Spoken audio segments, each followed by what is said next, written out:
went and knocked on their door. They were in a co-op or a condo kind of thing, and the older one answers the door, Todd, and he goes like, "This is." I can see right away. I mean, he couldn't hide it. He's like, like this. And I go, "Can you tell Joel to meet me in the car? I'm outside." He goes, "Joel? I don't know anything about Joel." And I go, "You know Joel, your best friend Joel, your brother's friend Joel. I'm going to be waiting down here in the car until he comes out." So he finally comes walking out, you know. So I said, "You know," I go, "I know it's normal that you want to, you know, whatever you want to do, you know, but you got to go to school, you know." So I said, "The only thing I'm going to tell you is you can either be, you know, grounded for an immeasurable long time, which I'm sure you don't want to be done. Plus, who am I grounding him with? You know, I got to go to work." I said, "But I think another punishment would be that you're going to be meeting with the school psychologist every day in your free time that you normally get to go out. So you're going to be meeting with the school psychologist." He goes, "Well, I'm not crazy." I go, "I didn't say you're crazy, but I said we need to figure out why you feel the need to, you know." And I know they were sneaking out some days and going down to the baseball park. I mean, they were thinking they're having a jolly old time. So I said, "You're going to meet with the school psychologist and whatever." So I talked to her and I said, "You know, I'm not sure if this is an acting out thing with him. I don't know." I said, "He's kind of quiet and to himself. He won't share things easily." And I said, "I know the more I dig, the more it's not going to happen, you know." I said, "But if you could kind of figure out, you know," I said, "he's too smart to be doing this because he's wasting himself away, you know." She goes, "Oh, no problem." She goes, "Is there any kind of board game he likes?" I said, "Well, he likes the baseball Trivial Pursuit." She goes, "Oh, yeah, good." She goes, "I know nothing about it. I have him bring it in." I go, "Why do you want to bring it in if she knows nothing?" So they would play Trivial Pursuit, baseball. And of course, Joel knew every one of the answers because he knew everything back then about baseball and she knew nothing. So of course he won every game. But at that point, he started sharing, I think, and I said, "You know what?" She goes, "Well, do you want me to tell you what we talked about?" I go, "Not really." I said, it's between you and him. I said, "Unless I need to get involved," I go, "it's not that I'm pushing it off, but I said, I don't want to think that I'm kind of, you know, using you to get to me so I can, you know." I said, she goes, "He's really fine." She goes, he just needs to be fine-tuned a little bit here." I go, tune away, I don't mind. But I mean, that's probably what saved him for school. Because he was headed into a way of saying, "Well, I'm just going to be going to baseball games and having a good time," you know.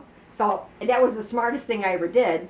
Wow. You know, the school psychologist, and then because, you know, some of his grades were horrible, and I knew he was smarter than that, you know. But you know what it was? He didn't want to do it. Wow. He just didn't want to be bothered. So that was probably, we got lucky that it was a good school psychologist, because I mean, there can be some that can ruin people's lives. I'm just saying. Well, because Laura, when her dad died, she went from all-white junior high home school to Lowell, which that's hard. 90% black. That's hard. She's trying to adjust.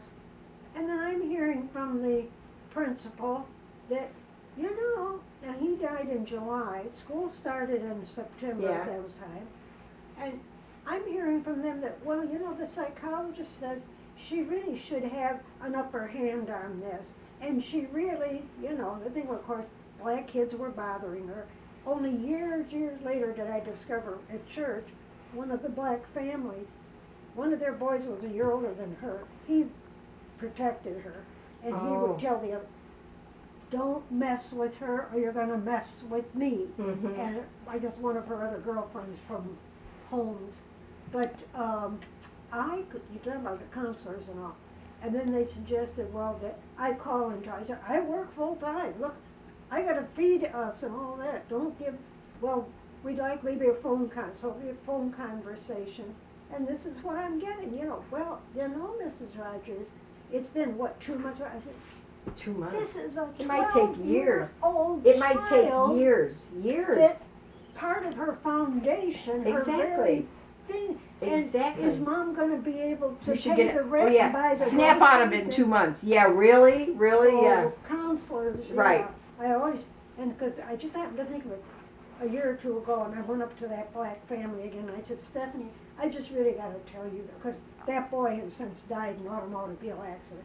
I said, "Stephanie, you know, the one thing I thought about, never thought about it at all, but this brought it up. I've got to let you know about John." And I told her what he did for Laura. And I said, we never heard him say that. Oh, that was a nice memory for them. That was nice, yeah.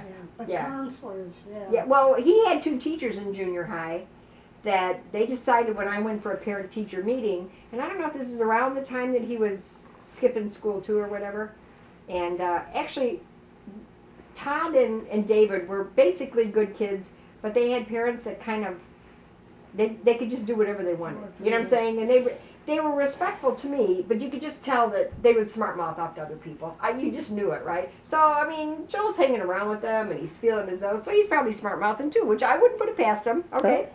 So, 2 teachers, I said they wanted to have a meeting with each one of them, and I just said, can we combine? Or no, I said, well, I can meet each one. They said, well, it's getting late, for these meetings, so can we just combine the science and the math or something, and we'll sit down together, and I'm figuring, well, okay, I don't care. So I go there, and so we're talking, and they're saying, well, we have concerns, and I go, okay. And they said, well, we feel, I love this, we feel that the problem with Joel is that he comes from a broken home. Okay, right there, I'm now at DEFCON 9, okay, maybe 10. And I go, excuse me? And they go, I said, no, excuse me. I said, Joel may have parents that are divorced. I said, Joel sees his father whenever he wants, which is usually weekends or whenever. He has him for the summer. They go on vacations. I said, Joel does not have a broken home. He is from divorced parents.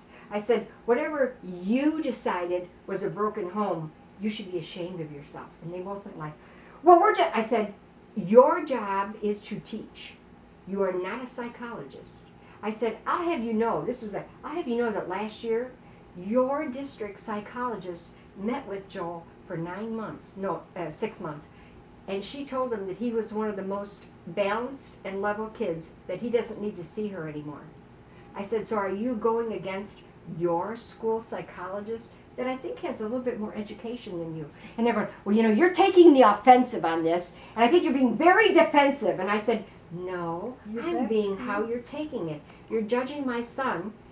What it was when Joel was in 4th grade, his other school, which was in Skokie, the school psychologist wanted to get together some kids. Some kids were struggling terribly from divorced homes, and they were acting out, and they were really having trouble. And so she goes, I want to know if, Joel, she didn't say that's why she wanted